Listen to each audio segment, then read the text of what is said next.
பள்ளி குடிநீர் தொட்டியில் மனித கழிவு கலந்த சம்பவம். மூவரை தாலுகா போலீசார் கைது செய்துள்ளனர்.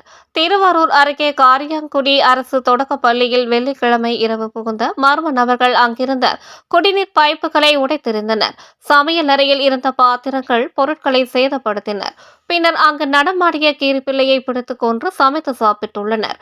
இதையடுத்து பள்ளி குடிநீர் தொட்டி அருகே மலம் கழித்த நபர்கள் அங்கிருந்த குடிநீர் தொட்டியில் மனித கழிவை கலந்துவிட்டு வெளியேறினர்.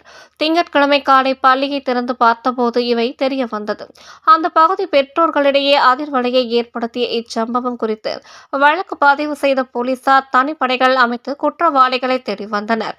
இந்நிலையில் அதே பகுதியை சேர்ந்த வெல்டிங் கடை உரிமையாளர் விஜயராஜ் வயது 36, கடை உதவியாளர் செந்தில் வயது 38 மற்றும் பெயிண்டர் காளிதாஸ் வயது 25 ஆகிய மூவரை கைது செய்த போலீசார் பள்ளிக்குள் அத்துமீறி நுழைந்தது, அரசுக்கு சொந்தமான பொருட்களை சேதப்படுத்தியது, குடிநீர் பைப்புகளை உடைத்தது, தொட்டில் நீரில் மனித கழிவை கலந்தது, வனவிலங்கு வேட்டை தடை சட்டம் உட்பட 5 பிரிவுகளில் வழக்கு பதிவு செய்து மூவரையும் கோர்ட்டில் ஆஜர்படுத்தி சிறையில் அடைந்துள்ளதாக போலீசார் தெரிவித்துள்ளனர்.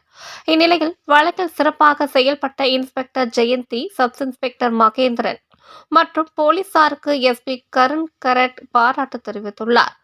டெல்டா மலர் செய்திகளுக்காக திருவாரூர் மாவட்ட செய்தியாளர் பாலகுரு.